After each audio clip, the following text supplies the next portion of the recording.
Hello everyone, and welcome to a very special Titanic Triumph one-shot using the Quickstart rules that, hey, I made this game. Look at that.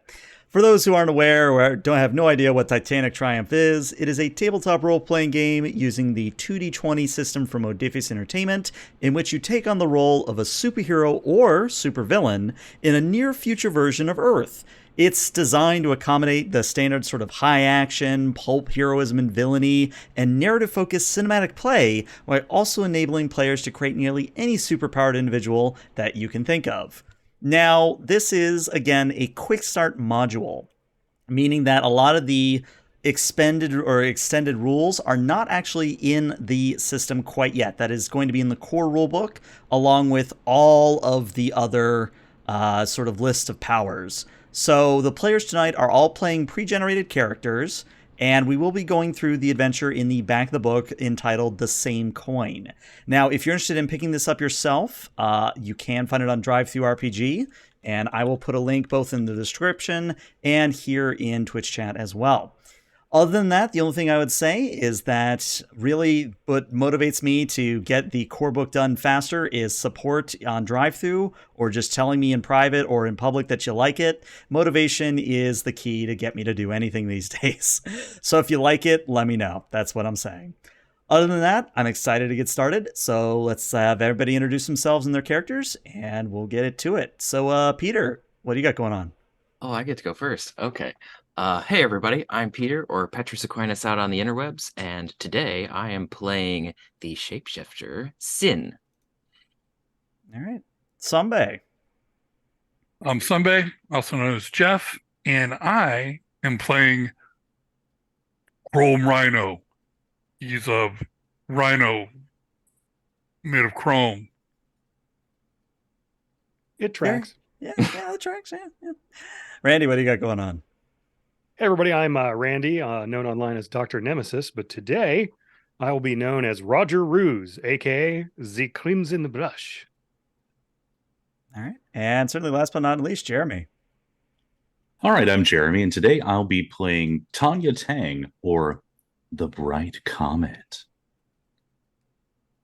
We did this to ourselves. I told the players, have fun, ham it up, and we just now have an HR accident waiting to happen. I love it. All right, well, let us begin. Oh, one quick thing, really quick, for those of you in Twitch chat, there is a redeem that Twitch chat can redeem. It gives every player at the table momentum. And one thing I will say is that unlike some other 2D20 systems like Star Trek, every player has their own momentum pool. So if you do the redeem in chat, that gives everybody who can have a momentum, it gives them a momentum. So just wanted to make that clear. But other than that, I love that chat's already figured out that it's joy. Yep. Oh, and there you go. Chat's already redeemed. Everybody can start with one momentum. There you go. Woo. Thank you so much. All right, let's begin before joy causes an HR nightmare. So, we begin our story in Arcadis City, which is your archetypal superhero city, which has skyscrapers that defy imagination, balconies and railings and thoroughfares that go to 6 different buildings at once. You know, the standard superhero, Superman, Batman, that sort of thing. All of you are on a team together. Now, what your team name is, how long you've been a team, we can, talk about that in a little bit. But all of you have been contacted by Dr. Agon. He is a world-renowned scientist in the field of quantum mechanics. And he has contacted you because he wants extra security for a grand event in which he plans to unveil something that will, quote-unquote, change everything. Now, what this thing is, you don't know, only that when you show up to Cochrane Labs, you are immediately given entrance to the building, you are shown the security systems, given uniforms, communication gear, and more or less brought into the fold to help protect what could be something big, or maybe it's just, hey guys, we met our goal this quarter. You don't know. You just know that it's something very, very important. But let's actually talk about Cochrane Labs for a moment, because that's the thing you're protecting. So Cochrane Labs is situated in kind of the heart of downtown of Arcadis City. And you would notice just at the front of the door and also looking around that the security system is state of the art. There are cameras everywhere. There are guards on all the doors. And there are actually robots patrolling the hallways that guards are not. What you would also notice is that you only have access to a few rooms within this security event. You have the main atrium, which is your stereotypical corporate atrium. So you kind of have a water fixture off to the side, you have a reception desk, and then for this event, many different round tables that you can stand at have been brought in and put with a white sheet. Also under a much larger white sheet is a large object about 2-3 stories tall in the middle of the space that is maybe about 4 or 5 meters across. So 3 stories up and 4 or 5 meters across. And you've been told that the piece de resistance is under that tablecloth. Now that's the main atrium. Oh, one final thing I almost forgot. There is a skylight above the main atrium. And there also is somebody on the roof patrolling up there. So it's not just like random skylight that anybody can bust in through. That's the main atrium. You also have access to the bathrooms. Nothing special there, though you do note that apparently all the bathrooms are rose scented for some reason. And then you also have access to the lab's cafeteria, which is actually quite nice, all things considered. You see that there's just a bunch of finger food laid out. Drinks are flowing from the back room. It's a big soiree, big social event for people coming in.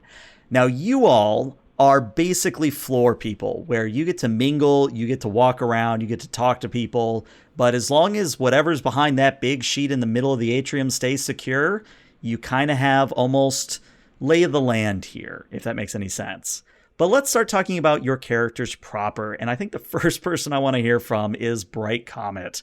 So, Bright Comet, what are you doing? And would you like to give a visual description or anything of note we should know about your character? Well, Bright Comet is walking around in a very expensive party dress. It is full length. She's walking around. She's not necessarily all that good at being social, but she's certainly moving through the crowd. Does she wear practical shoes? Oh, or no. super delicate designer sons of bitches? Oh, super delicate designer sons of bitches. All right. Love it. And she also gives dirty looks to one of the people across the room who looks to be as well heeled as she is.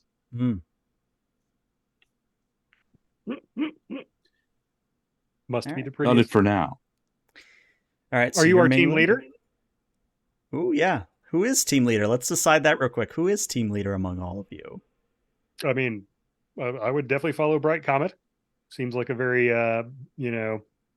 confident, charismatic person.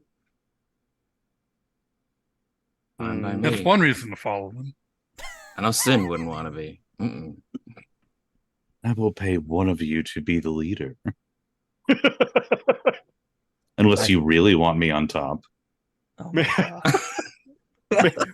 maybe we'll just be a committee. There you go. Vote It's by a group It's a effort. democracy. That's what we want.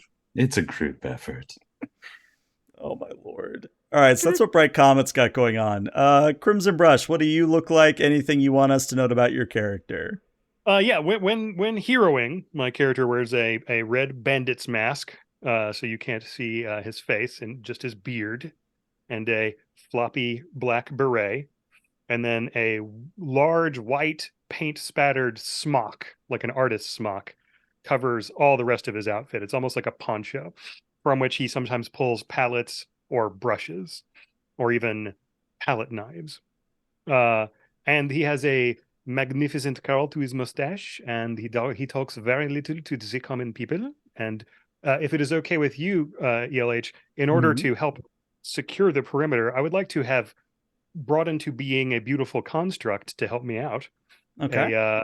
A colorful, exotic parrot that is about twice the size of a regular parrot, like the size of a big eagle.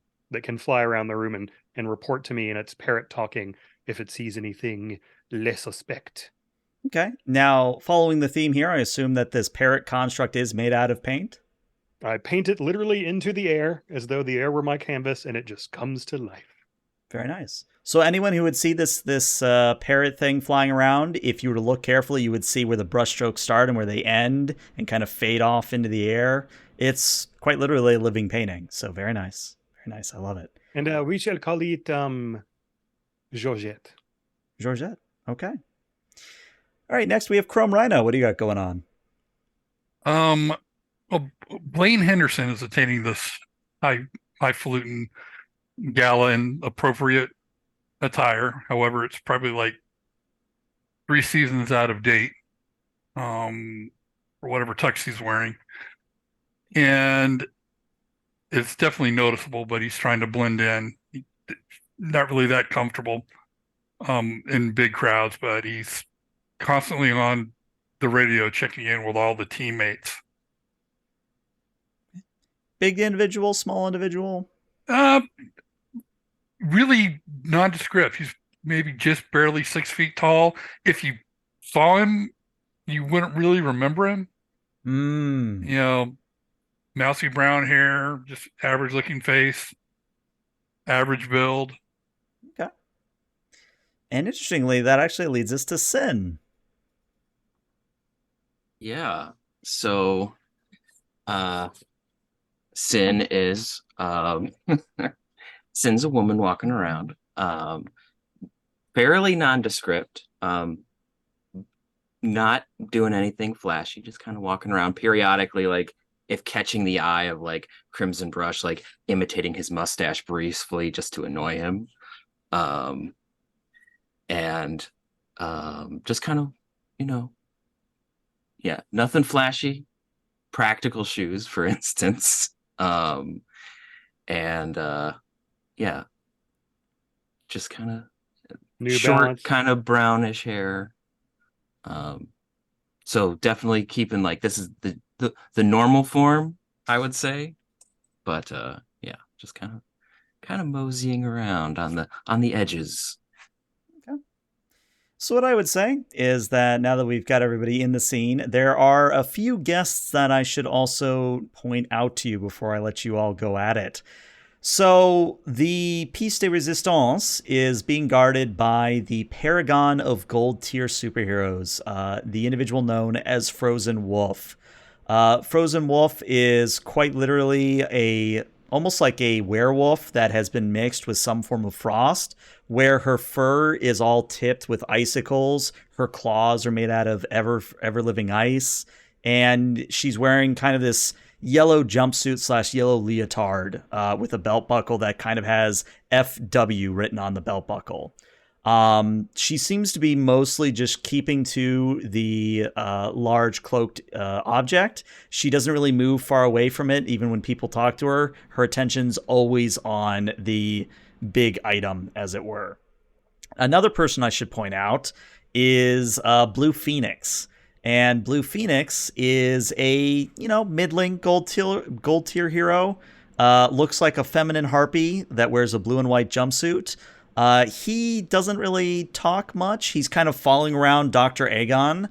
And Dr. Aegon himself is kind of that stereotypical, like, walks with a cane old scientist that, is always going to change the world, and then something bad happens to him. But maybe that's getting ahead of myself.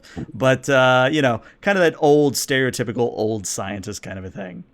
Other than that, as interesting guests come into this soiree, I will introduce them. But for the moment, you have the crowd and the venue to your own devices. So where would you all like to begin? While Georgette sweeps the room, I would like to come up to Bright Comet and make a couple catty comments. Sure. Oh. Do you see the Frozen Wolf? How elegant her outfit is, and yet she has still done a bit of a sensibility towards branding, FWUC. Why can we not do this with our team? I suppose we can. Is that something you really want? It seems that only you and I care at all about how we look when we go out in public. I think we should have a talk. Of course. Oui, oui. You are always my favorite, bon ami. Sin is going to appear behind you and start imitating you. You don't see me. I'm far enough back. Oh, okay. Which one of us are you imitating, me or him? Crimson Brush, just like, yeah. Very imitatable, I would say. Yeah. Yeah. Very well. I shall resume my patrol. I All right. haughtily walk off and begin casting a suspect gaze over all the partygoers to see who has the motives les utilières. Okay, well, let's make that the first roll of the game because we all need to show off the system. So, the way the system works is literally all characters have 6 attributes. They are daring, empathy, might, passion, reason, and cunning. And every single roll combines 2 of these attributes. And then you take the 2 attribute numbers, you add them together, and you want to roll under that sum on d20 dice or 20-sided die.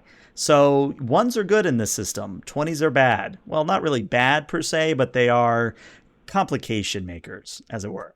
Not great. They're good for ELH. They might not be so good for us. Yeah, it's great for me, not so great for the players so much. But for you, what I'd like you to do is go ahead and give me a reason and a cunning, please. And the way this is going to work, since we are dealing with Foundry, is when you click the D20 macro, you are going to decide how many D20 you want to roll. By default, it's 2. Your target number is that sum of your attributes that we just talked about. And then your focus is the lowest of your 2 attributes. So, for example, if you had a reason of 4 and you had a cunning of 8, your focus would be 4 in this instance. And don't worry about complication. That's going to stay at 20 all night. It is my belief that the Crimson Brush has a cunning of 6 and a reason of 7. All right. So I will roll against a 13. And your focus will be 6, correct? All right. And I forgot to tell you the difficulty was just a 1. So with that success of 1, we can make things happen. So you looking around and with your minions' help, you were able to tell that so far, most of the people that have come in here are either trying to get a word in with Dr. Aegon, or they are trying to be, to put it nicely, paparazzi. They're trying to find the nice place to sit up, nice place to get, kind of either a video cam or just kind of taking pictures with their cameras. They're not really here for socializing, if that makes any sense. But that's rapidly changing because the longer the night goes on, the more important people are pulling up out front. Do a lot of people seem to have security personnel of their own, like their little entourages of dangerous-looking fellas? Would you like to spend a momentum to ask that question? Oh, yeah. Yeah, I think that's an appropriate thing for me to spend a momentum on, because that would mean that there are combat-capable, but potentially armed people that are not part of our team around. So All right. I definitely want to keep track of that. I All right. expend my 1 momentum from chat. Then what you're going to notice is you are going to pick out Eric Kane almost immediately from the crowd. Now, Eric Kane is a philanthropist billionaire, and you would know, based on what you've been told, he's a majority funder of Cochrane Labs. And he is surrounded not only by an entourage vying for his attention, but he does have 2 seemingly mundane individuals, kind of the black suit, black tie, aviator shades, wire in the ear. They're sort of following him from behind the crowd, but he is surrounded by about, 5 to 10 socialites that are just constantly trying to get Kane's attention. I keep an eye on that person, but I don't do anything about it. Unless I run into maybe I run into Chrome Rhino, for example. Keep an eye on that one. He has 2 security goons with him.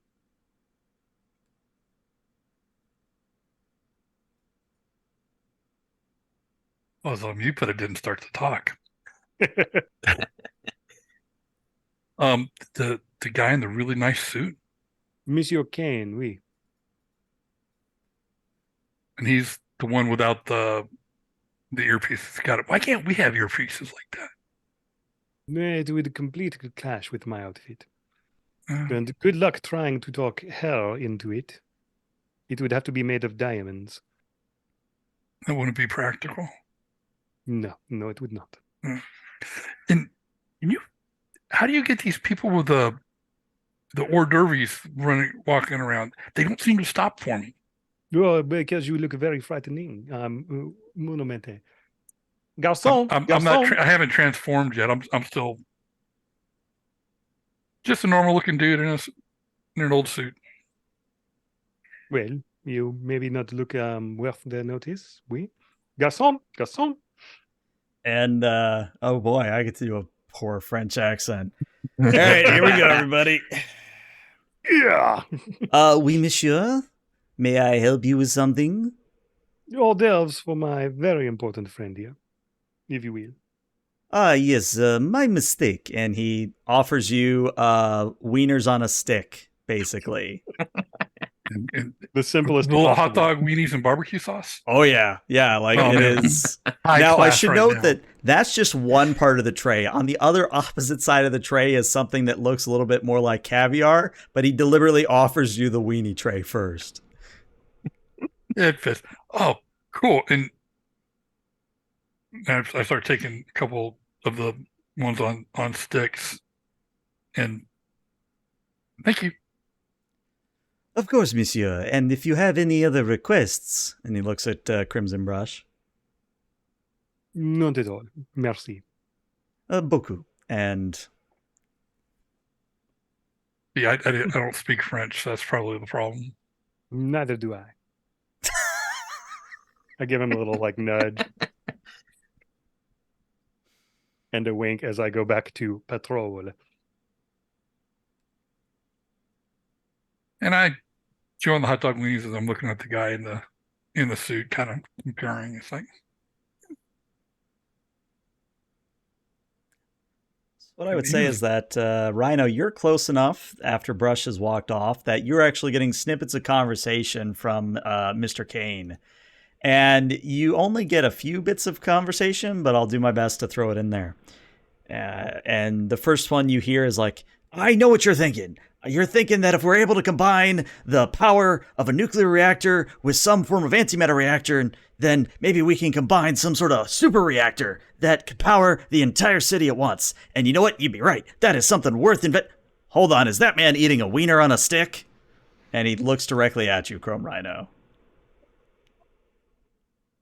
yes, sir. I have one left. He stomps over and you think he's pissed at you, but he gets right up to you and he kind of leans in very uncomfortably and then he cracks a giant smile and he says, "That is perfect. You see, we want the everyman's opinion on this. So, Mr. Henderson. Mr. Henderson," and he grabs your hand and gives you a very enthusiastic handshake. Tell me, what do you think Dr. Aegon has come up with now? Who? The person I'm throwing sorry. the event. Yeah. I have no idea. I'll take a guess. A new type of way to create energy? Ah, see, he knows, and he kind of looks at his entourage. See, he knows, and they're like, "Oh yeah, he knows." Now, tell me, kid, and he kind of puts his arm around you. Where did you get the weenie on a stick? Because let me be honest with you, hate the caviar, hate it. Is that what that black stuff was on the other? Yeah, fish egg shit. No, hate it. Absolutely That's what hate that it. is? Yeah. Well, there's this French guy walking around. He has them. Kind of looks around the crowd and he sees I think his Crimson. name is Garson. Oh, Garson. He sees Crimson Brush and he says, "All right, French guy, got it. Thanks, Henderson." And No problem, sir. Kane is going to now wander towards Crimson Brush. Do his bodyguards follow him? Oh yeah. And I follow them at a discreet distance. All right. Bon nuit, Monsieur Kane. All right. I heard that you're a Frenchman and you might have weenies on a stick. Oh, no. This is, how you say, a mistake. The hors d'oeuvres are being served by that faux Frenchman over there. But it is lovely to make your acquaintance. I am the Crimson Brush. Surely you've heard of me. Well, yeah. I mean, it's kind of hard to miss with the parrot. Oui. This is Georgette. Say hello, Georgette. Wow, I mean, I've heard stories about how you can paint nearly anything into existence, but to hear it actually talk, that is something. No, mon ami. I cannot paint anything. I can only paint that which is beautiful. Beautiful, eh? Think you can give me something of myself? He kind of does one of those poses. He's like, Perhaps another time. I am, how you say, on the clock. Ah, I see. All right, well, thanks for your help, Crimson Brush. I'm going to go get that weenie on a stick. Farewell. Then I walk up to Brush. Did he call you Scrimson? I do not know. He talks in a very strange and aggressive fashion. Yeah, You well, know Go ahead. Oh? What was that, Brett Comet? Oh, you know he's a weenie on a stick. He seems like a very nice fellow. he was talking about this thing under the cloth being some new type of energy, a nuclear reactor mixed with an antimatter reactor. Is that how you say a thing? Worrisome? Perhaps. I think I would like to approach the covered object. Okay. But So just be careful you don't get wolfed. Yeah, I was going to say, you get a little bit No, close, and then you get intercepted by Frozen Wolf if you get too close. Oh no! She wouldn't get she wouldn't get dangerously close, but she might try to find a place where she could observe it unobtrusively. Easy enough. Perhaps touch a her watch and see a little holographic display pop up and see if she can ascertain anything about it. Excellent. All right, we can do another roll. I would say that this would probably be some form of a reason, and I think a cunning applies here. All right. Both of these are things that she is very strong at, believe it or not. She has an 8 in cunning and an 8 in reason, so that should be a 16 with a focus of 8. Mm-hmm. Up to succeed, and the difficulty on this is going to be a 3. All right. And can I spend the momentum on this? If you have them, yeah. Now, one thing I should say is that unlike in other systems like Star Trek or Fallout, there actually isn't a increasing cost. So you still have a limit of 5d20, but it's 1 momentum for 1 die. Actually, no. So I will save it since I'm looking through a sheet anyway. She's just going to see what she can find out on her own. Okay. All right, 2 successes.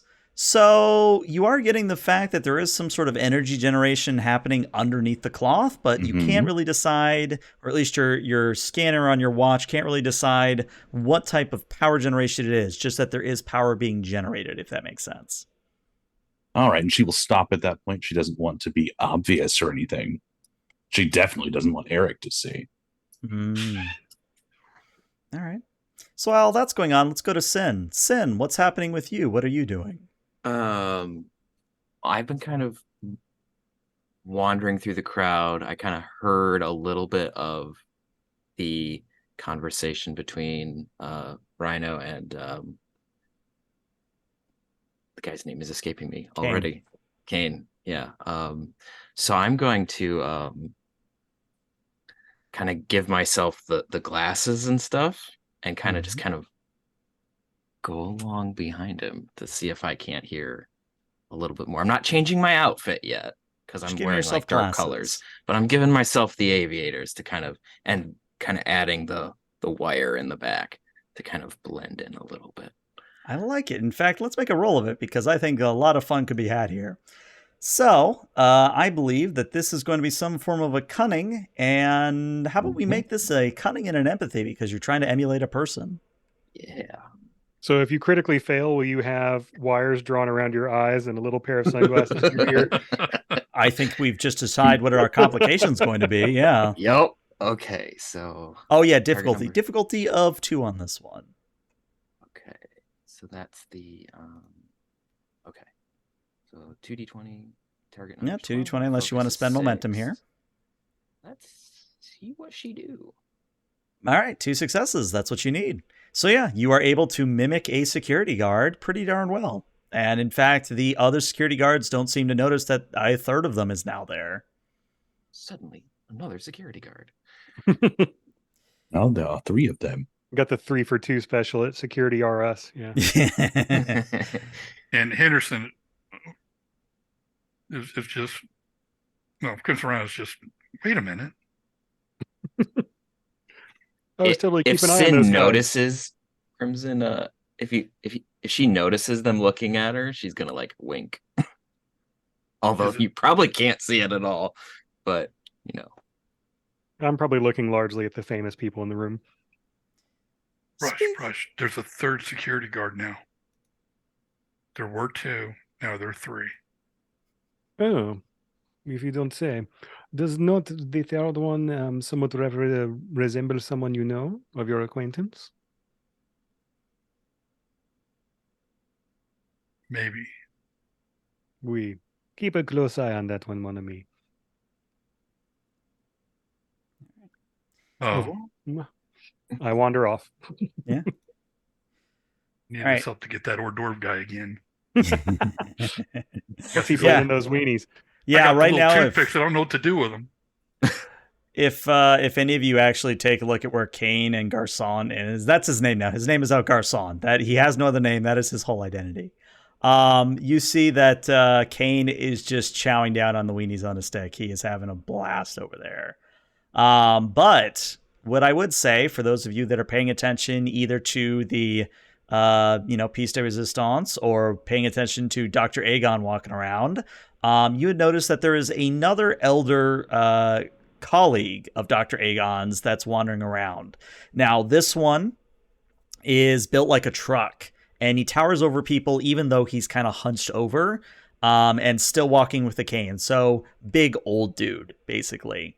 And he may look like he kind of has seen a lot of combat, like he's got scars across his face, and what you can see of his body underneath the white lab coat is all scarred and all that kind of a thing.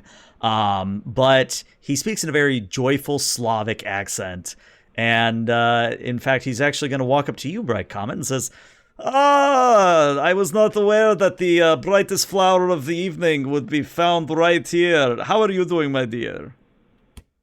I'm well, Sava. When will you leave this choker and come work for me? Well, you know what they say. You have to make the offer very good, and the offer here at Cochrane Labs is, well, it's quite phenomenal. Oh, well, you know how good my offers can be. Oh, you temptress. One of these days I will give in to your feminine wiles. So what do we have here? She pokes at her watch. Well, can you give me a little inside scoop? Well, Eddie kind of leans in conspiratorially and drops to a whisper. Well, you didn't hear this from me, but I believe Dr. Aegon has actually created a clean energy device. You know how nuclear power is hazardous per se, and how that most usual reactors put out some kind of harmful effect? Well, apparently he's found a way to make entirely clean energy, which would be a very big idea. It would, but I'm always wondering what the catch is. Trust me, it's something I'm wondering too.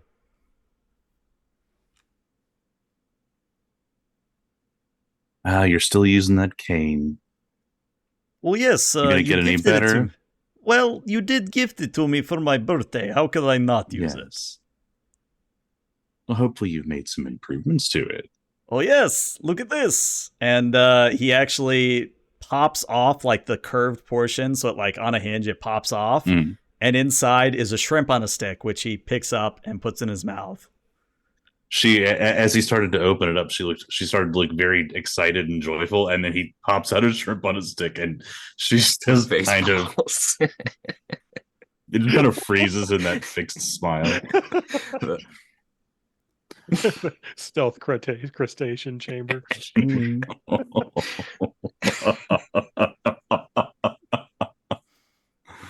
don't let me keep you as much as I'd like to. Would you like one as well? And he offers out his cane. And if you look, it is quite literally a shrimp on a stick dispenser in there. She looks a little bit more interested now that she recognizes that it is a dispenser and not a single-use item. Do you want to spend a momentum? Do you want to spend momentum to make it a single-use item? No, I want to spend No, a momentum, so every time he produces a new shrimp, he has to go with the cane. Just want another shrimp to load up. Do you want to spend the momentum? Because I could totally make that a thing now. I'm a fresh out, but y'all do you. Yes, I will spend it. Let's do this. So Do it. He has to cock it like a shotgun to get the next shrimp to come out.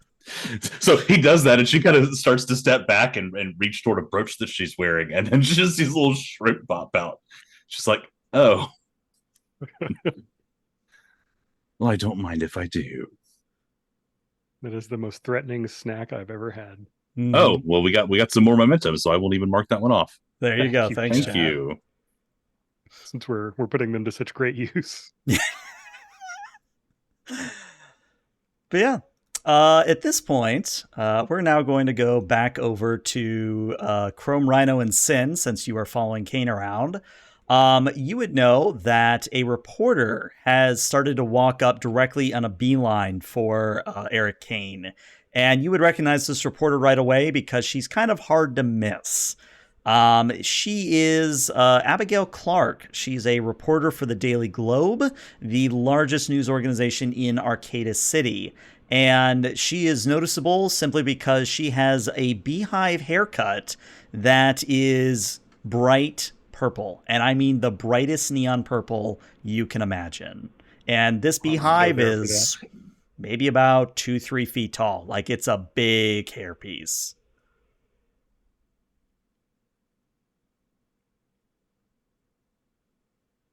That was walk quite up. the entrance. At Alright, least we definitely. always know where she is. I'm going to move a little bit closer so that I can observe what's going on. So with making it look like I'm like making sure I'm ready for an altercation in a security guard manner, but I just really want to hear what's going on. I'll just kind of walk between her, kind of slow her up a little bit so Kane can see her coming. Okay. I'll kind of do a little stumble in front of her saying, "Oh, excuse me." Just loud enough for people to hear. Gotcha. And Kane's going to notice this, of course, and he's actually going to smile and wink at you, Henderson. But then he's going to turn to Abigail Clark and goes, "Ah, Miss Clark, it's finally nice to meet you. I knew you'd be here because, hey, I mean, if you're here, that means we're really going to make the paper in the news tonight, eh? Eh?" And Clark actually kind of rolls her eyes and says, "Kane, listen, I just need a soundbite for the Daily Globe. Just give me your usual bull about how this is a great opportunity, blah, blah, blah, because I got to figure out how to get a soundbite from Dr. Aegon before the reveal." And Kane just kind of claps his hand together and goes, "Right, soundbite. You there," pointing at Sin. "What do you think of this event so far?" I think it's a wonderful event, sir. "Well, there you go, Miss Clark. Is that going to do as a soundbite? It's a great event."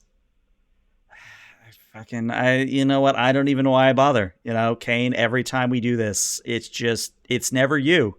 It's always your random security guard. Why is that? Well, that's because the security guards are amazing and I get them on discount. 2 for 3. And I think Clark just, again, sighs, puts away her little tape recorder, and tries to go accost Dr. Aegon. In which case, Sin is going to melt a little bit into the background, lose the sunglasses, move her way around the crowd a little bit, and follow Miss Clark. Okay. You grow a beehive hairstyle? No, I do not want to draw attention to myself. All right. Not even a little Henderson, one? are you sticking with Kane, or are you going to follow with Sin? I'll follow Kane. All right, so Sen, you would notice that, once again, Blue Phoenix is kind of batting people away from Dr. Aegon, quite literally with her wings, or his wings, I should say. And Dr. Aegon is currently chatting with Frozen Wolf near the big event item. But he does notice Clark approaching, as does Blue Phoenix, and Blue Phoenix moves to intercept. And you hear Clark say, "Out of the way, Blue Phoenix, I need a soundbite." And Blue Phoenix, in a very soft voice, very ASMR voice, kind of says, "I'm sorry, ma'am, I can't actually let you talk to Dr. Aegon unless he wants to talk. I don't give a shit if he wants or what you want. I need a soundbite. This is big news. He's invited every socialite in the city. Well, maybe if you would put in a request. I don't need a request. Do you know who I am? Do you know who I am? This is not a game of who the fuck are you? And this continues. Famous childhood product from Hasbro. Who the fuck are you? It was created in the 1980s. It's like a speak and spell. Or instead of version of Guess Who. Yeah, I was gonna say instead of Guess Yeah, Who, that's it's Who what I the was fuck are thinking, you? Yeah. It's Guess Who for adults. It's when the kids Every go to bed. character is from New Jersey. Hey, Yeah, there you go. who the fuck are you? But it's at this point that Dr. Aegon looks like he's going to intercept and maybe actually talk to Clark, but then a bell begins to chime, signifying that it is 9 p.m. And at that, a hush draws over the crowd as a series of lights begin to light up at a podium before the cloaked object. And a few of the security members that are actually running logistics for the event, they kind of come over and escort Dr. Aegon to the podium so that he can give a speech. So this is an expected event. This isn't random. You all know this was coming. But I'm so excited. As Dr. Aegon takes the podium, he kind of clears his throat and says, "Every once in a generation, there's an attempt to do something tremendous and to believe a better world than the one we found and than the one we came into. I may not have much longer on this globe, but I think with this new invention of mine, I will be able to leave this world knowing that it is a better place. Ladies and gentlemen, I give you the cleanest antimatter reactor that you have ever seen." And the cloth drops, and it is quite literally a Star Trek warp core, where the top part is pulsating blue, the bottom part is pulsating red. There's a bulge in the middle where the reactor is actually taking place, and it is just thrumming like a normal Star Trek warp core would be. Well, I wasn't expecting that. Changes red to blue. Ari starts poking at her watch again. Mm-hmm. So yeah, Bright Comet, you've never seen anything like this, yeah. but if you were able to get a good scan of that thing, I'm not saying you could steal the technology, but you could definitely get going in the right direction. I think we should all be safe just so long as none of that comes in contact with any form of matter. With any form of this. Yeah. Mhm. Any form of everything else. But as everybody's Brilliant. Genius. Genius. Applauding and everybody's talking and whispering to one another and going, "Oh, that's amazing. I wonder what it did." That's when you hear something hit the skylight above you. And all of you look up at the skylight as it shatters, and dropping into the venue are individuals wearing black jumpsuits. And these black jumpsuits are split down the middle so that the right side of them is white instead of black. And all of them are bearing a mask that has the Roman numeral 11 in gold across it. And without any roll required, you know that these individuals are working for the Chaos Syndicate, one of the premier quote-unquote supervillains organizations in the city. And as they all drop in with their energy weapons and begin brandishing them at the crowd, that's when to take a 5 to 10 minute break. We'll be back shortly, everybody. Stick around.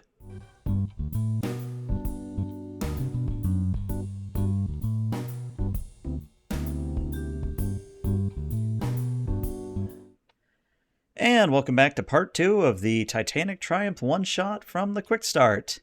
If you're just joining us, well, the players are all superheroes helping protect Cochrane Labs, where a antimatter reactor has been produced as part of a social event.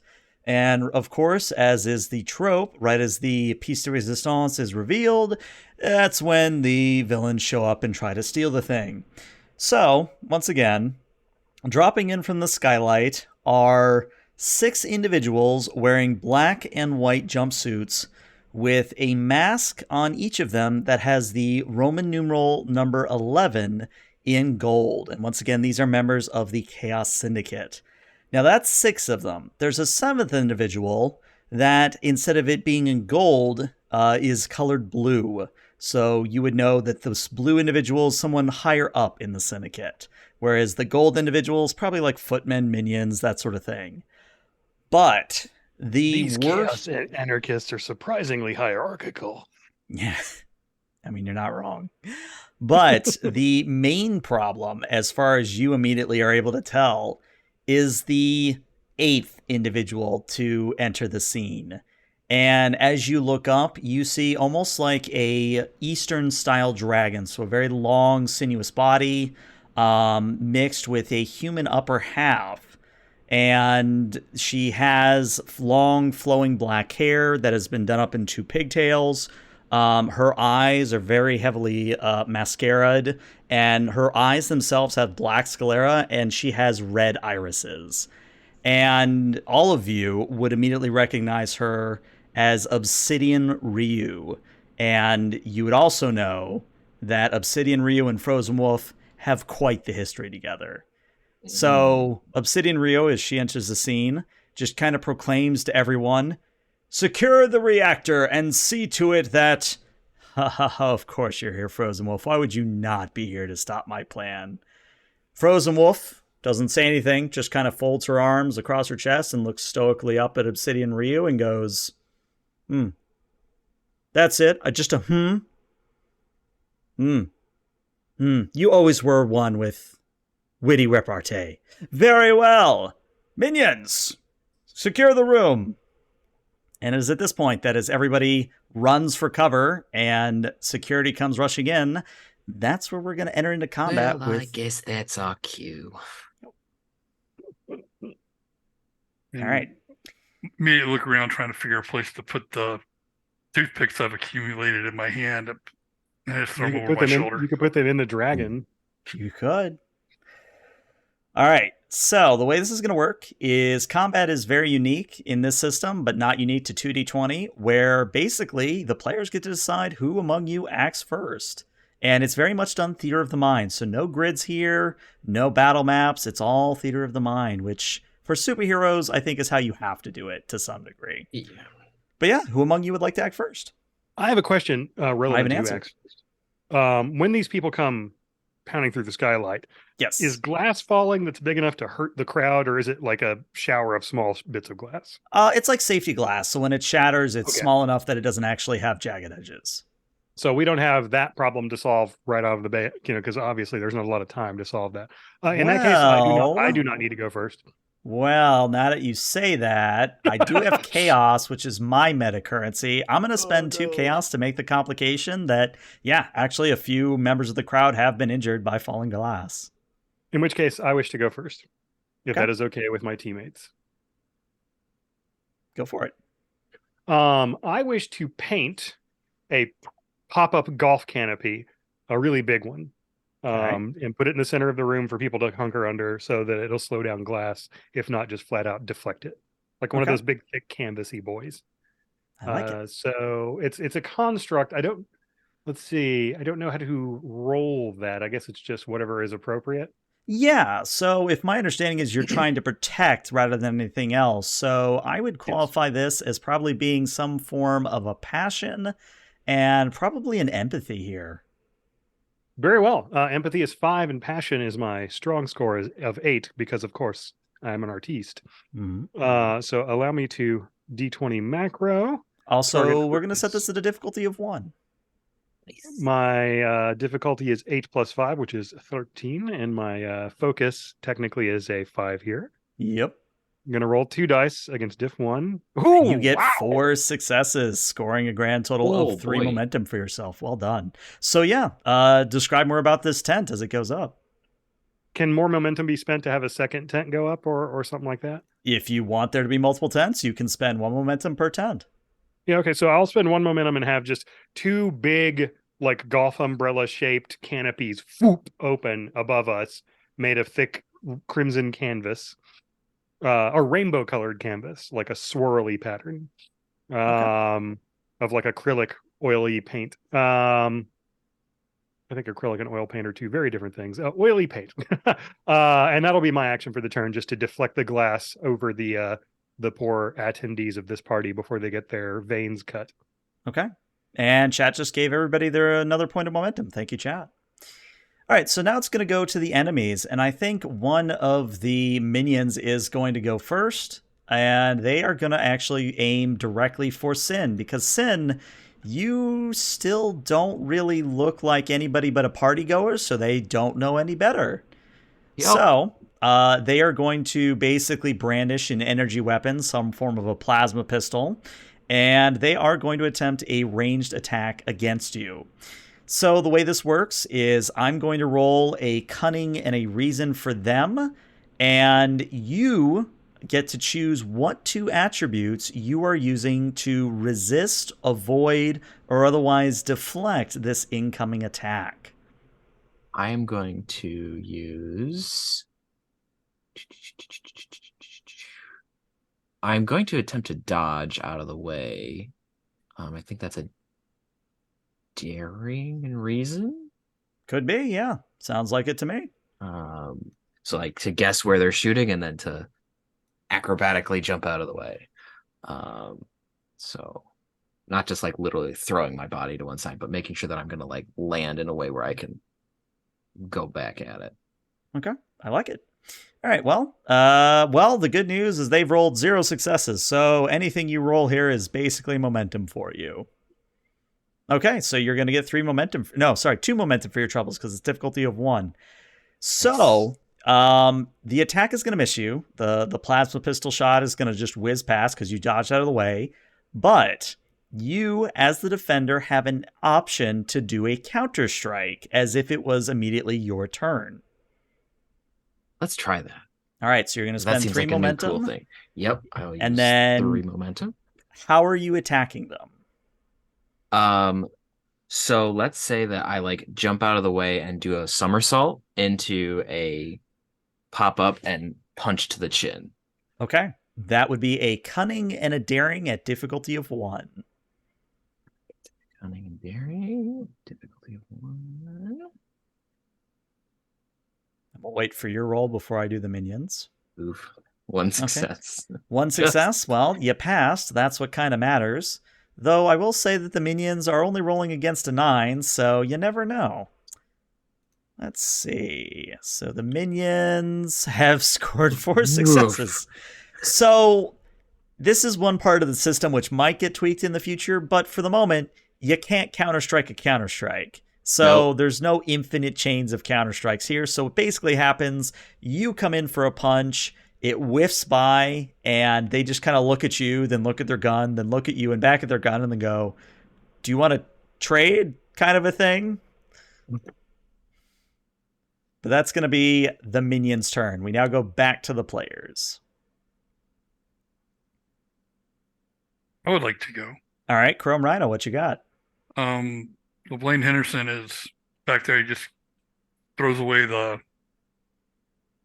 toothpicks that he had. He looks over, makes sure Mr. Kane, his security guards are getting him secured.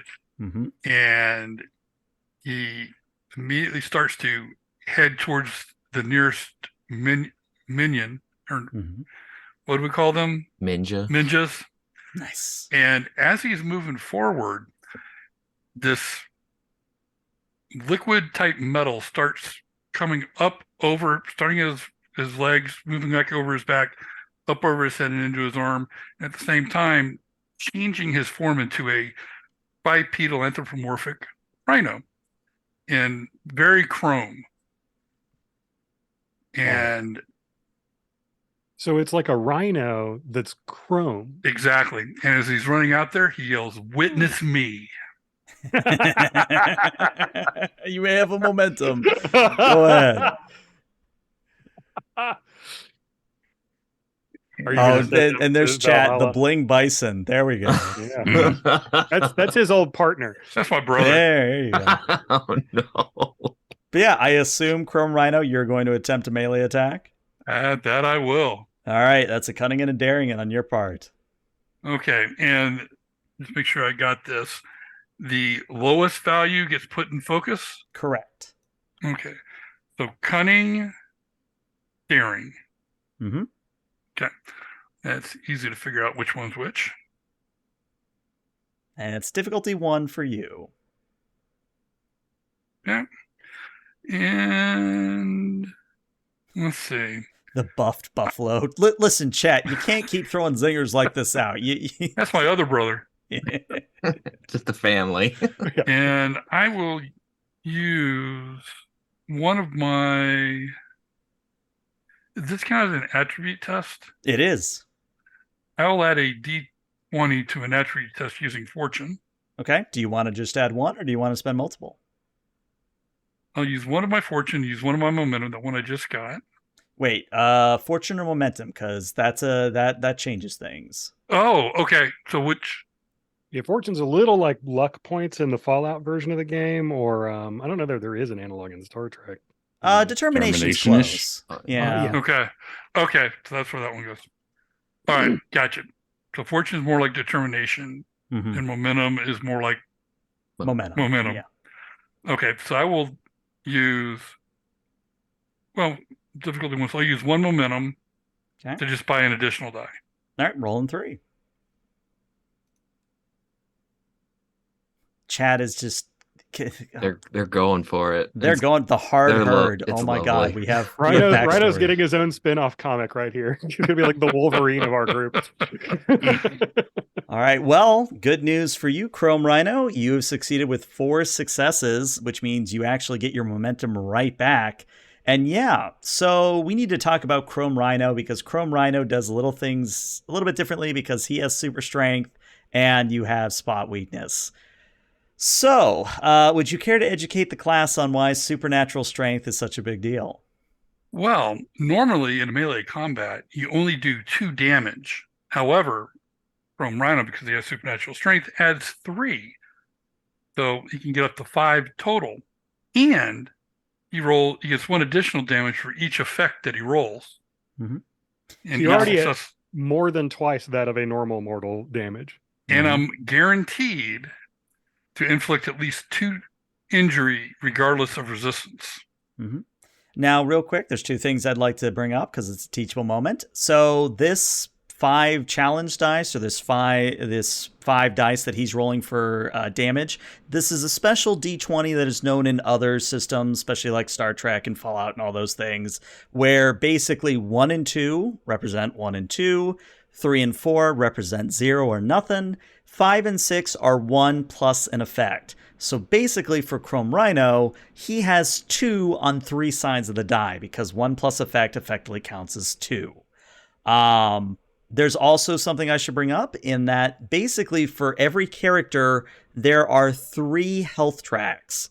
There is something known as confusion, which is damage to the mind.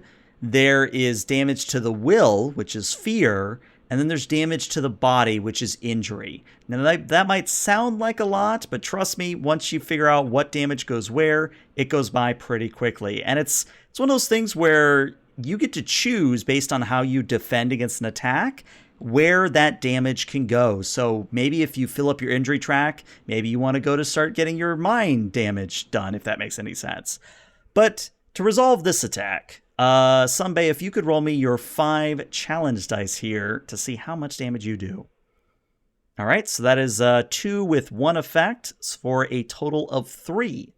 So I now have to ask the question, are you aiming to knock out or aiming to maim or aiming to kill? Oh, just aiming to maim. Okay, then feel free to describe how you take this minion out. And did I get any... Actually, I did get a critical... No, it's not me. Where am I? Right there I am. So I did get a critical success. You did, so if you On the want to roll attack? for more damage, you could. And how would that work? You would just do another D6 roll, and you would put in how many you want to reroll there. So if you just want the 3s, you would do 3 this time. Okay. And also it triggers my other... Okay, so Ooh. you're now dealing 7 damage, if I can add correctly. That's what I got as well. So yeah, you thoroughly maim this minion, but please describe what happens. Oh, go right into him. He gets it on the horn, and it goes right between his legs, and I flip him back up over my head, and he goes crashing into Garcon Waiter. Not Garcon coughing up Waiter. his kneecaps. No. My hors d'oeuvres! Do you know how long it took to get those? I am also now Italian, apparently. I don't know. Sacre All right. bleu! So that's Chrome Rhino taking out I minion didn't number know my one. brother was working here. All right. Technically, if one of you wanted to act next, you could spend 2 of your momentum to go, but otherwise, it's going to go to the minions. I'd like to. Well, no, that's for someone who hasn't acted this turn, though. Correct. Yeah, so not me. Never mind. I had a thought, but I will save it for my next action. All right. In that case, another minion's going to go, and I think this minion is going to go for Crimson Brush. And as this minion brandishes his weapon at you, he says, Now, wait a minute. So his choice is attack a 9-foot-tall metal-covered rhinoceros or a French painter, and he chose the painter? Is he crazy? Well, that's the thing, because as he points the pistol at you, he says, I always found your works of art to be distasteful, barbaric. Ooh, them's fighting words. I mean, barbaric, of course, but distasteful? Like any semblance of life. Mon Dieu. So he's shooting me? I think what I'm going to do is I'm going to make sure that your paintings get their due justice. And he points up and is going to shoot your bird. Oh! No, So- shit! Your bird only has 4 in every attribute, so please go ahead and roll that. But for this guy, I mean, he's not doing a whole lot better, but, he's trying. That's what matters. All right, so he got 1 success. Okay, so he shoots your bird out of the air, and you kind of hear a squawk as your bird is vaporized. Does the paint that made up the bird go just splattering all over the place? Well, it would, but Crimson Brush put up some tents and some canopies, so it just goes splattering across the canopies. A new work of art. So now the canopies are like a swirling iridescent color with a cartoon bird, like... Pretty much, yeah. Yeah. So shit! No! I shout. And the minion looks pretty pleased with himself. He's very happy with that result. We now go back to the players again, and I believe it's either Bright Comet or Sin. Let's give it to Bright Comet. Okay. In that case, when this all started, she would have touched her brooch. Now her beautiful designer dress kind of shimmers and becomes almost iridescent and constantly moving, and also almost armorish. I don't know how to describe that. So anyway, she's going to jump in the air, and now she is flying. And she's going to look around the room and be very angry at the guy who just attacked her partner in beauty. And she's going to extend her finger, and out of it will come a beam of light. Okay. That's going to be a cunning and reasoning on your part. Yes. And I will spend a momentum for an extra die. All right. Survey says 3d20, target number of 16, focus of 8, complication of 20, roll. Okay, so 2 successes. They also got 2 successes, but I will spend a determination to re-roll one of my dice since I didn't, if that's okay. it can, but real quick, there are rules for contested rolls where everybody succeeds.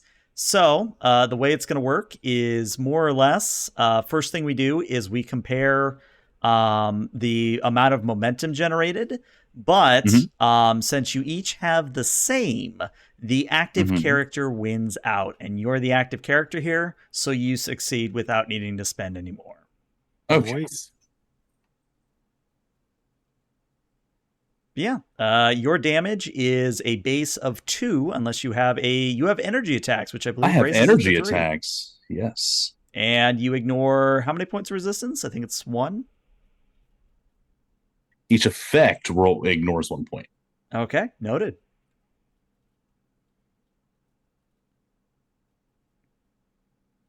Back to that.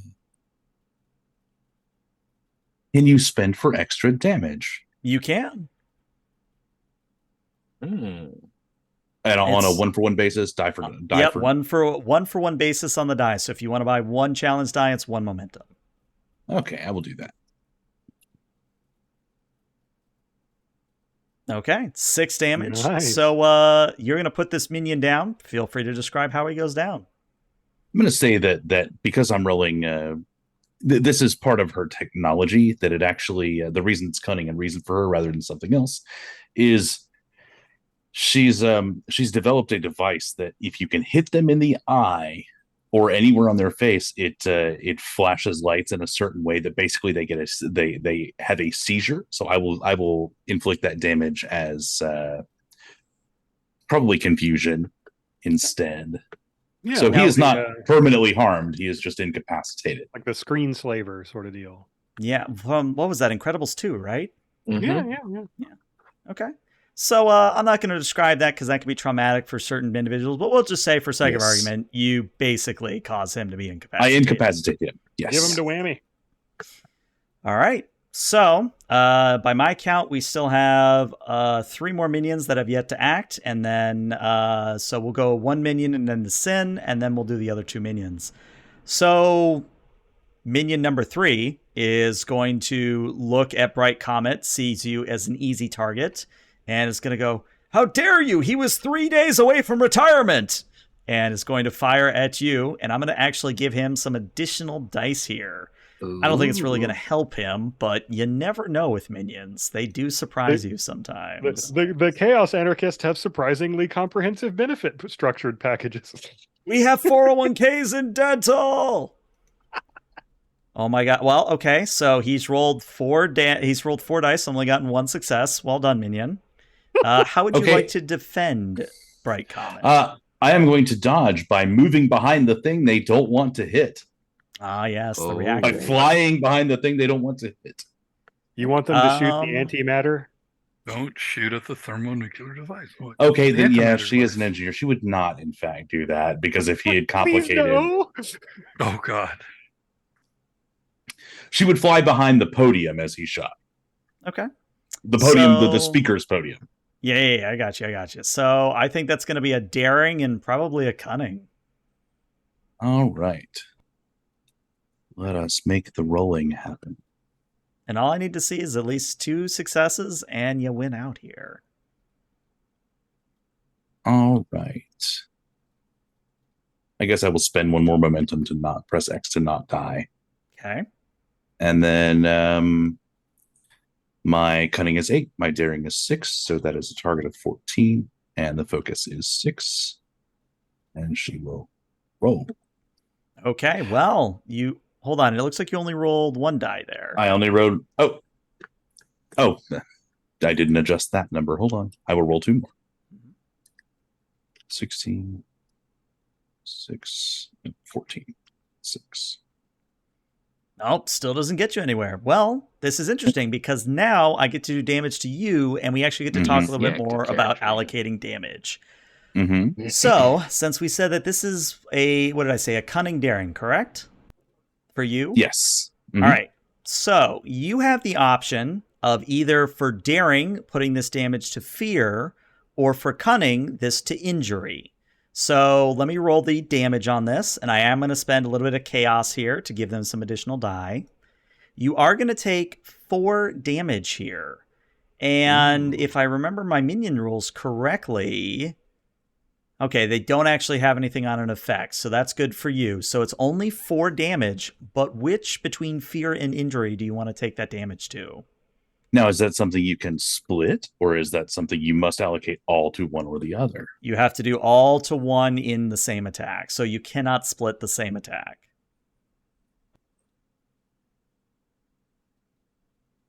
Okay, she will probably take it to fear. Let's say she is rattled. Her armor is held, but she is rattled. Okay, I like it. And chat just gave you all a momentum. Very nice. Thank you, chat. All right. So as you are dealing with the fact that you almost got pinged out of the air, we now go to Sin. I am going to shapeshift to look like the minions, since I am now standing amongst them. Okay. And what is your goal once you have shapeshifted? To try to confuse them into shooting each other. I like it. I like it. I think that's And you a can make off cunning with their empathy on your 401ks. part. Yeah. Let's see. So let's do cunning empathy. Do I want to treat this like a social attack or do I want to treat this like a regular roll? Let's treat it like a regular roll. Difficulty of, let's make it a 4 on this one. Okay, well, I'm going to use 2 momentum then to give myself 2 more dice, if that's Okay. all right. Because I really want this to work. You get 5 with a complication. Ooh. So bank 1 momentum and All right. tell, let's hear a little bit about how you're actually motivating them to shoot each other. Okay, so obviously I missed that punch. So I'm going to like duck and roll and then come up behind him looking like another one. And then I'm going to like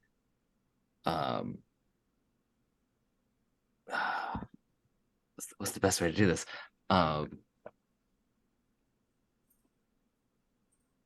think I'm going to pull the obvious thing and like there's a shapeshifter amongst us and then punch the guy close to me. Okay. But I'm going to try to sound like one of them. So as I've been hearing them, so I don't want to sound like me because they heard me speak already. Right. Okay. So what I'm going to say is that the complication is going to be that as they start infighting, you are going to be hit by one of the energy blasts. Yep. So figured that might happen. You're only going to take 2 damage, but you get to choose between cunning is injury and empathy was confusion. So you can choose between confusion and injury to take that damage. I'm going to take it in confusion. Okay. Just because it's a wait, I thought this would work. Dang it. All right. And that is your turn. So, remaining, we have 2 minions and then the lieutenant. So, for the 2 minions, I'm going to be nice and say that they basically point pistols at one another and take each other out because that's convenient. But the lieutenant is actually going to start shouting and try to restore order. And he says, "What are you idiots doing? There's shapeshifter's right there.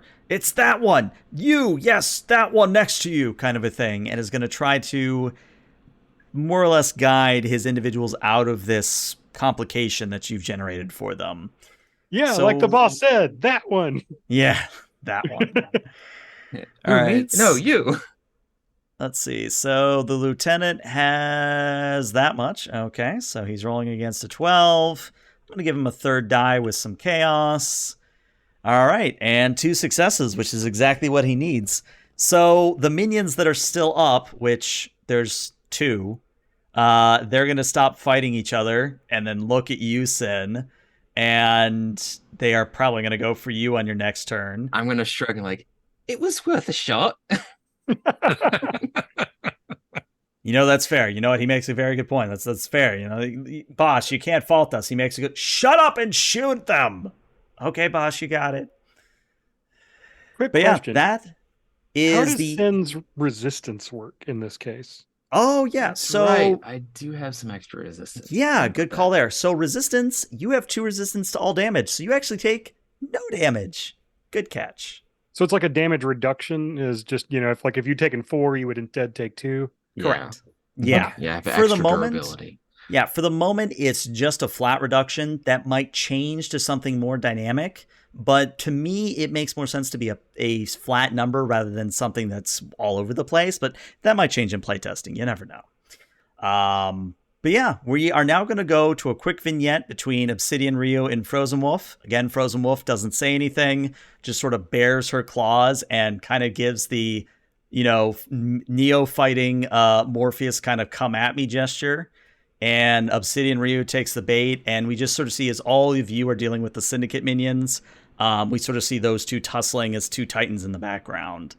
But as we circle back around, the enemy gets to go first because the players acted in round 1 first. So the lieutenant is going to look between Chrome Rhino and Sin, and I think is going to recognize that Chrome Rhino is probably the bigger threat here. So Chrome Rhino, you are going to be shot at here. And how would you like to defend against this attack? Um, I'll give you $1 if you say by being bulletproof. that's what I'm thinking, actually. So We'll soak it up. Defend by attacking? Charging? It's more of kind of what attribute feel you're going for here. So if you're just going to take it, gotcha. I would say that's probably something along the might of like might and probably passion, or might and daring. Okay, might and Pretty daring. Yeah, definitely. All right, I'm going to spend some chaos to give the lieutenant some extra dice here. And he still fails miraculously. Well done, lieutenant. Well done. So I only need to see 2 successes on your part, Chrome Rhino. And I can't add any dice or anything, right? No, you can add as many dice as you want as long as you got the momentum for it. Let's go ahead and take one of those momentum. Yeah, don't forget, chat gave us one a little while back. So Yep, so I'm back down to 3. And that'll be 3 dice.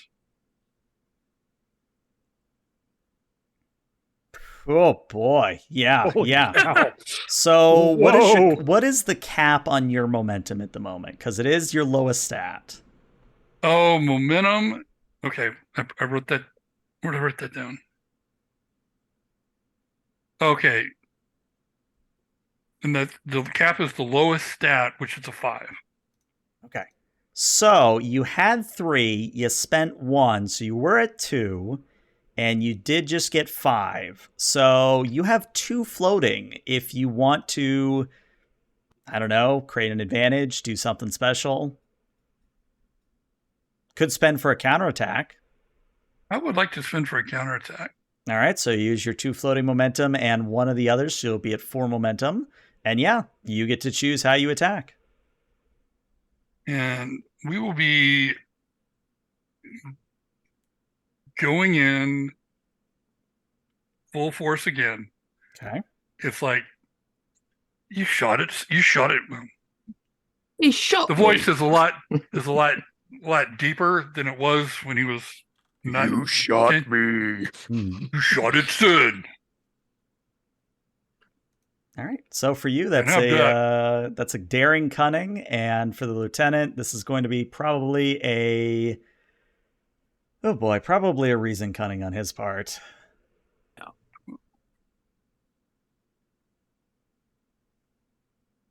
All right, and I will spend cover. Get out of the way. 2 momentum. Doggone it.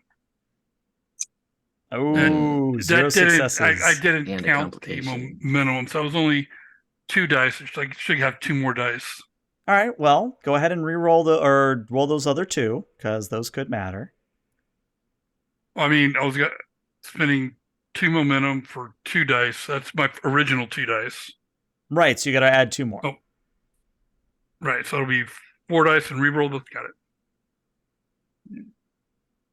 4, 12, 6. Okay. So we'll take the first 2. So 18 and a 20 on the first roll. So that is 1 complication. And then a 13 and a 14. So 0 successes. But now we can talk about fortune, which is why I'm kind of leading you this way, because we need to talk about your other meta currency here.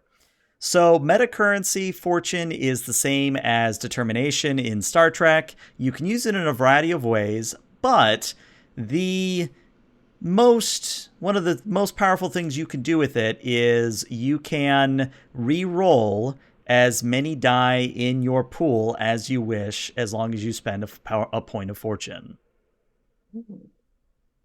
Oh, easily done. And something I would highlight for the other players is that it is a way, sort of like Fallout luck points, where you can spend a point of fortune to make a narrative declaration and add a factor detail to the scene, and that both has a narrative and a mechanical effect. Now, depending on how bold you go, I might require additional fortune, but it's at least one fortune point to start. So I'll reroll all 4 of those. Makes sense. Okay, 3 successes against their 1, so you get 2 momentum back for your troubles. And yeah, go ahead and roll me some damage on this. And no successes, or no criticals. Nope. It looks like you actually still got a complication. Oh, you meant yeah. criticals for your for your spot criticals on me. weakness. Yeah, I still got the complication, but I didn't get any criticals for the spot weakness. Okay. And so we're up to the 5 dice again. Mm-hmm. Now, is that 2 momentum gained? Yes. And adding, can you buy additional damage dice? Yeah, it's 1 momentum for 1 additional damage die. Go ahead and buy 2 additional damage dice. Okay, rolling 7. Oh boy. So now we get to talk about things that are not minions, because obviously the minions go down in 1 hit no matter what.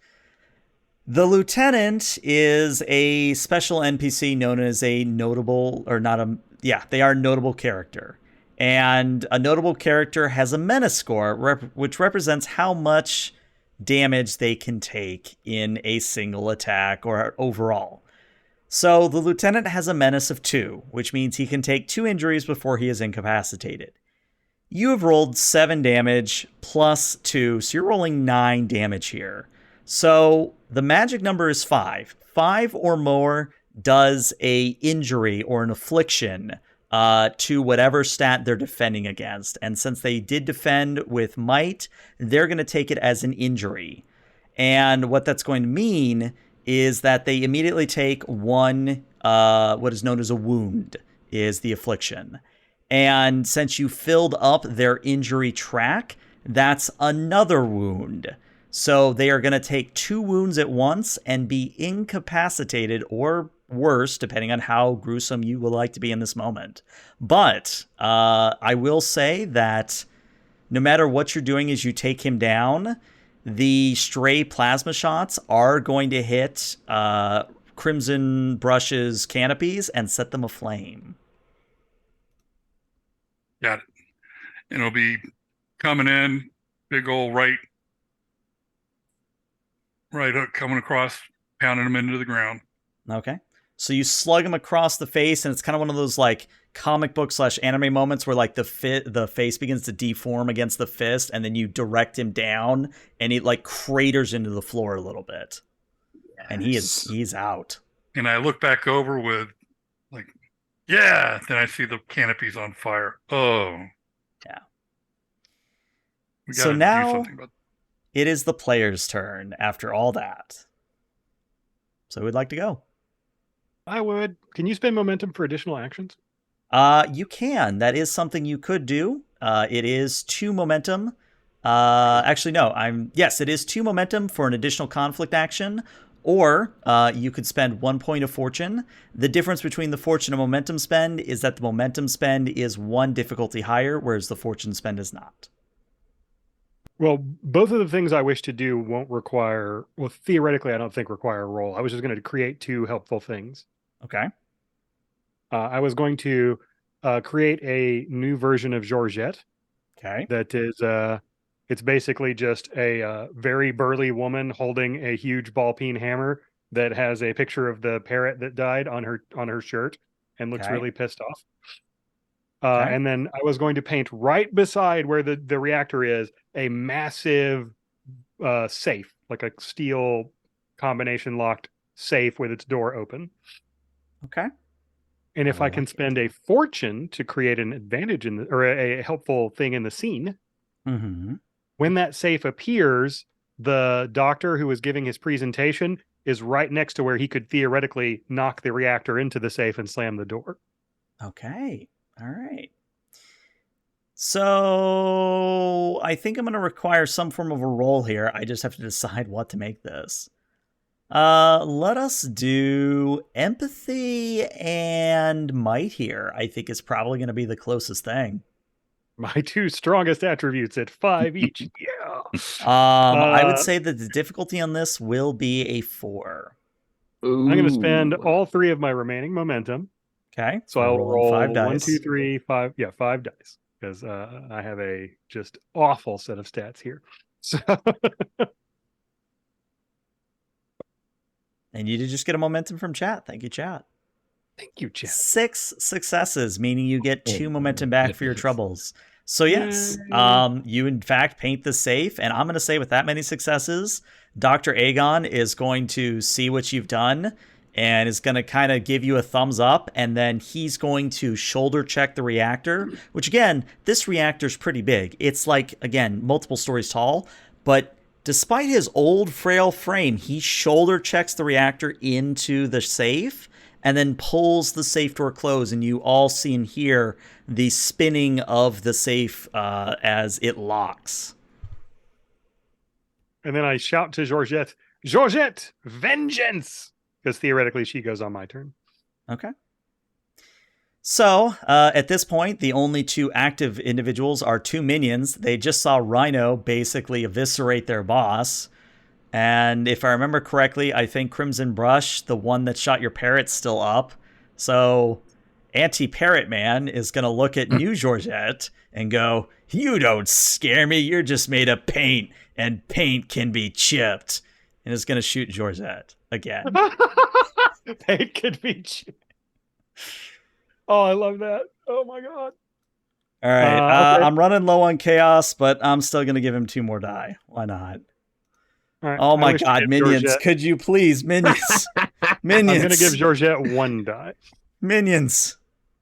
It is my hope that she will hit him with her big ball peen hammer. Her target God. number is 8. Her focus is 4. She barely does better than he did. All right. So he failed completely, which means if you want to spend 3 momentum, Georgette could ball peen hammer him in this moment. I will spend myself to 0. There we go. All right. Hammer So it. go ahead and roll her cunning and daring, which is 4 for each, so 8. And he's not doing much better. He's also at an 8. Oh no! No minions, why? Of course, you know, the climactic moment where Georgette gets her revenge, this is where the minion rolls 2 successes. Okay.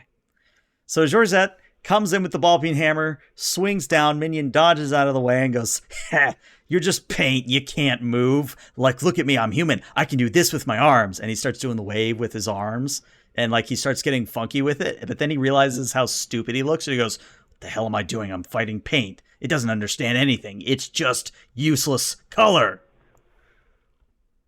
This guy's got a real problem with art. I think I'm gonna have to make him an actual villain now. Yeah. He had like a really overly critical art teacher in school, and now The art just- critic. There you go. But it is the player's turn. I would like to go next. All right, Bright Comet, what you got? Okay, first I'm going to spend a fortune to psych myself up and get rid of my fear. Okay. Then I will spend another fortune to take another action. Okay. And then I'm going to use my other hand to shoot another beam at the minion who the weird wave doing bad pun minion. Okay. and beam. And I will spend 2 momentum for more dice. All righty. I'll spend 1 momentum for more dice. That's one thing paint can do. It can distract you. It can. It's very distracting. 2, repair my damage. Roll die. 3, 16, 8. Roll. All right, 3 successes. You know what? I like this minion. I like him. I'm going to give him some of my precious chaos so that he can roll 3 dice here. Oh my god. Okay, this minion's getting a name. He's getting statted for real. This minion is amazing.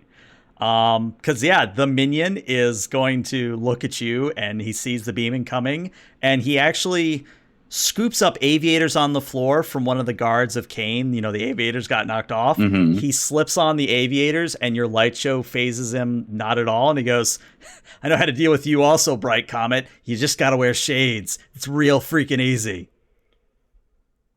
Does his gold 11 turned blue? I don't have the chaos points for it, but if I had more chaos points, it would have, yes. No, but somewhere Baba O'Reilly starts playing.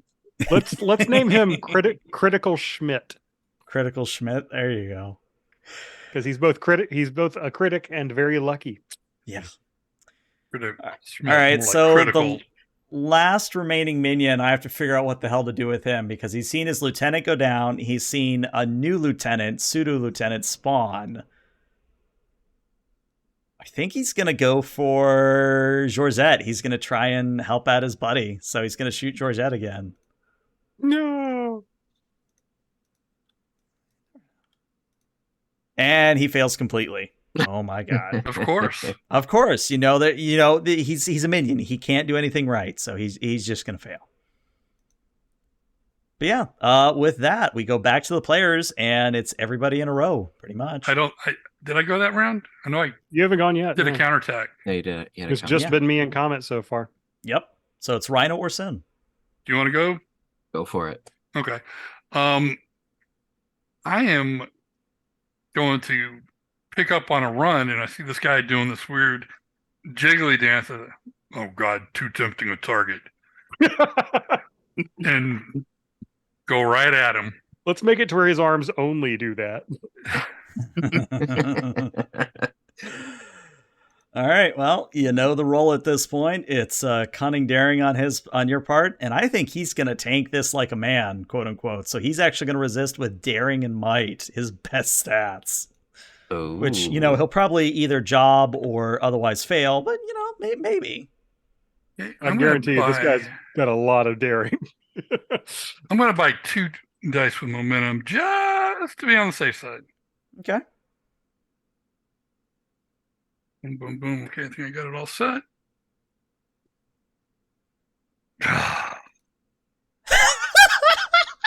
You want to spend some fortune to reroll? Yeah. We're going to be fighting this guy for the next 3 sessions. Yes. So how many fortune do I have to spend? Just one. Just Just one. one. Because that is not going to go. Okay. Listen, the dice have a story they want to tell, and apparently this minion is the best minion ever. They do, and I'm not going to let it be told. He was wasted on chaos. There we you go. Okay. All right. And So no you hit him. complications. No successes. Yeah. Or criticals. Yeah, no criticals. So yeah, you're dealing 5 base damage. Okay, and yeah, we'll just go with the base 5. If my mouse would cooperate. On Rhino's greatest weaknesses is mouse. We found out his weakness. All right, so dealing a total of 8 damage there after counting the effects. So if you'll permit me to describe this one, you pierce him through the chest after just channeling your rage, and he looks down, and then parts of him begin to flake and decay and turn into paint, and he realizes, oh my god, I was paint all along. Am I real? Was anything real? And then he just... You were splash. cheap paint at that. Oh no, was I from the Home Depot? This explains so much. Worse. From Walmart. Ah! The craft aisle. You are tasteless and barbaric. Ooh. And as he suffers fatal damage, he turns into splatted paint all over the ground. Look at Brush. Did I get any of him on me? Is there still any? You beautiful Rhino. I am going to buy you some champagne. I never could find that waiter. All right. You did You happen to threw a drop minion someone at him. on him, so And you found him. and I look over my shoulder at the remaining minion. I think the minion's going to run unless anybody really wants to chase him. I think the minion's going to get the hell out of Dodge. Rhino Can I clothesline starts him? to run. Yeah, I was going to say, Kinda- Sin, if you want to clothesline him and take him out, Yeah, I'm gonna certainly something you clothesline can him do. because I'm nearby. So All right, so you clothesline him. He goes down in comedic fashion. And yeah, since you all handled that within 2 rounds, Obsidian Ryu and Frozen Wolf are still going at it. In fact, if you want, you can help fight Obsidian Ryu if you want. Hells yeah. That's some A-list combat right there. It's All right. up in the air. So As long as narratively, we don't end up slowing down Frostwolf. yeah. So narratively, we see Frostwolf moving with deliberate power, where she's not very fast, but every swipe she makes with her ice claws are powerful. Like if they were to connect, they would put Ryu down. Ryu, on the other hand, is very quick, very nimble, and is shooting blasts of lightning and thunder at Frozen Wolf. But any wounds that Frozen Wolf sustains is instantly regenerated. So it's kind of a movable object meets unstoppable force, if you get where I'm going with this. But since this is technically round 3, top of the initiative order, you all can go first. Bright Comet, what do you got? Go ahead. No. I've gone first the last 2 times. Totally you.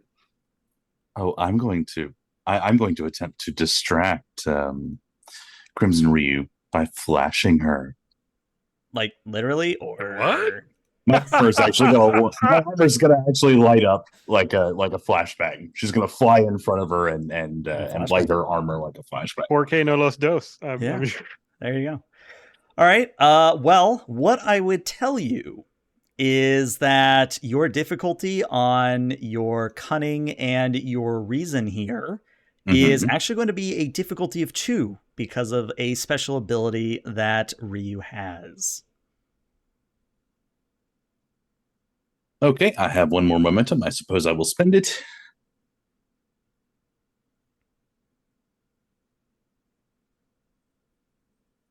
Let's see. Die, 3d20, target number 16, focus 8. Roll.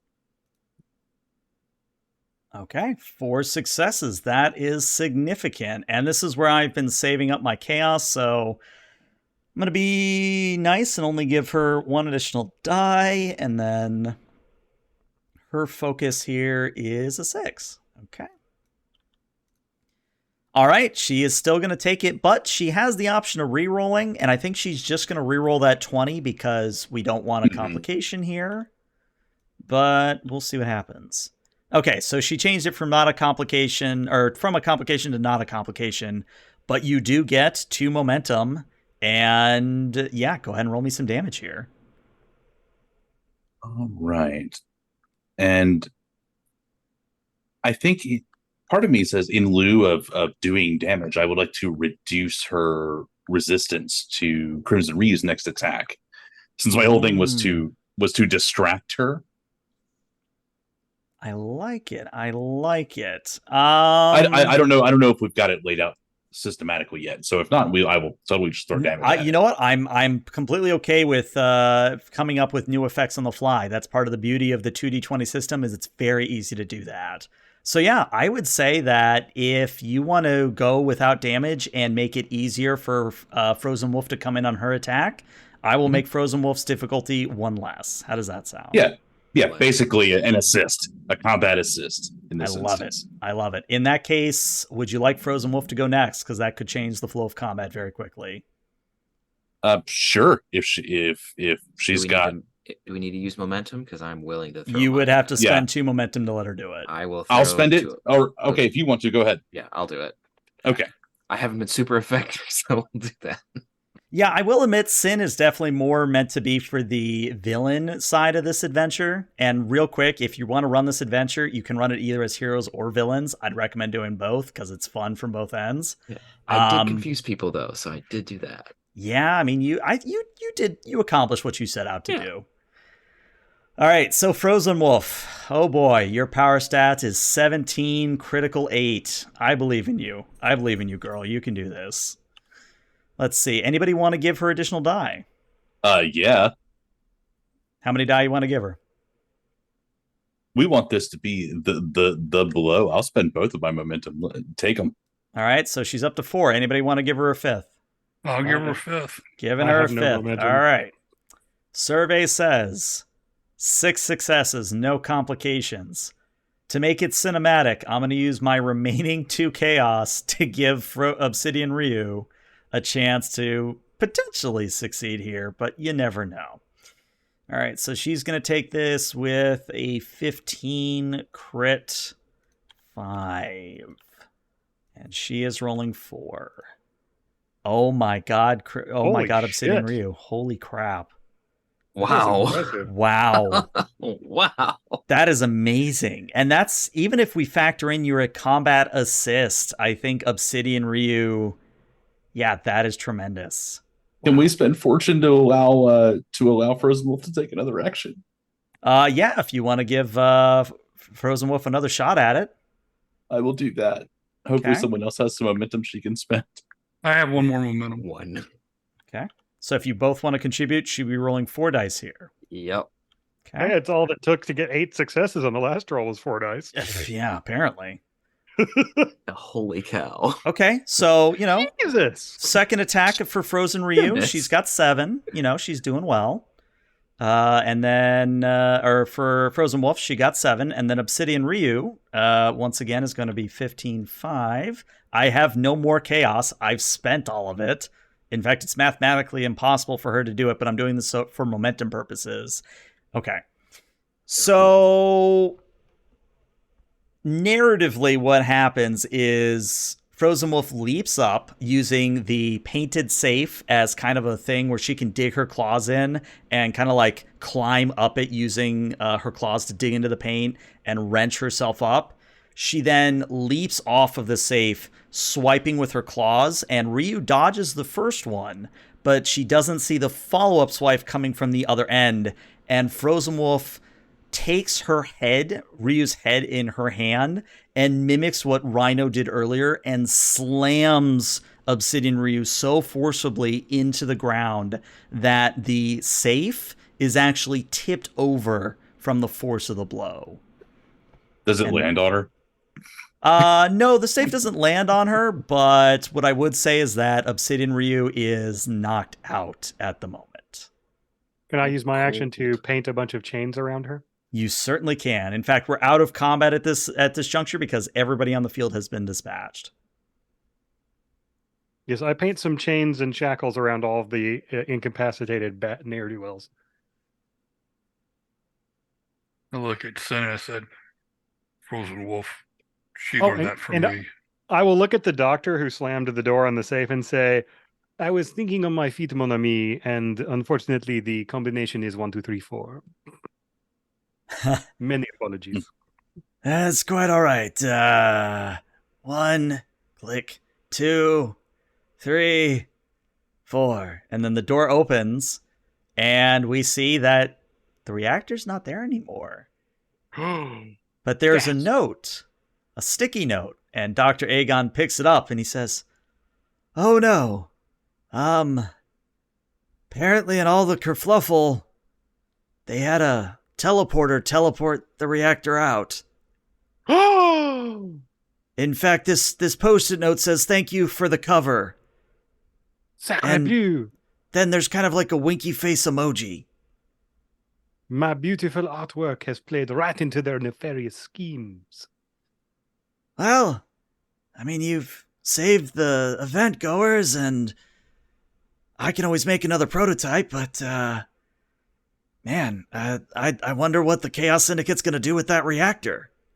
Was it a working copy? It will run for the next 5 to 6 hours, but I don't know where they'd get their hands on antimatter at this time of night. At this time of night, I mean, the antimatter bazaar is closed.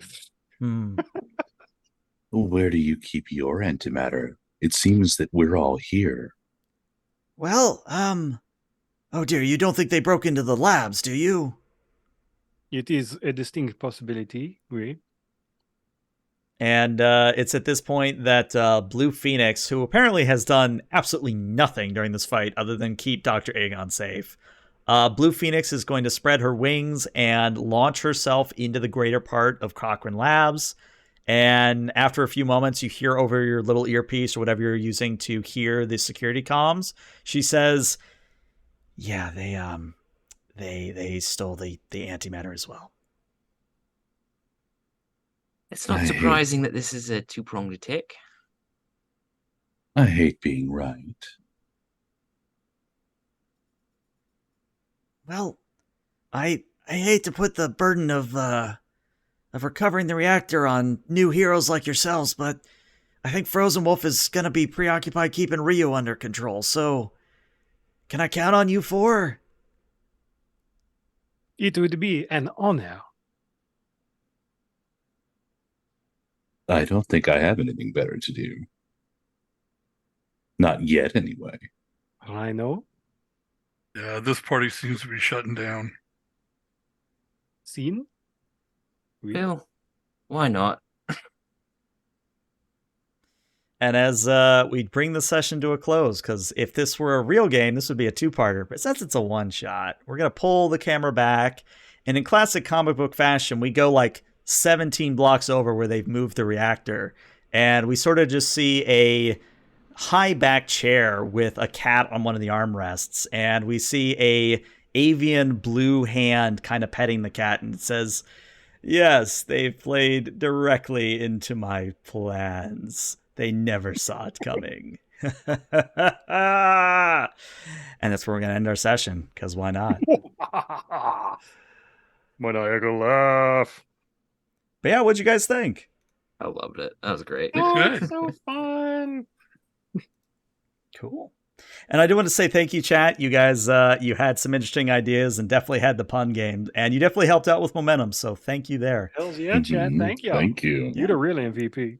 So again, if you are interested in this system or anything tonight sparked your interest, you can go ahead and check out the link either in Twitch chat or in the description below. But this is where I'm going to end the recording for YouTube. So YouTube, thank you for tuning in. We'll see you later. Bye-bye.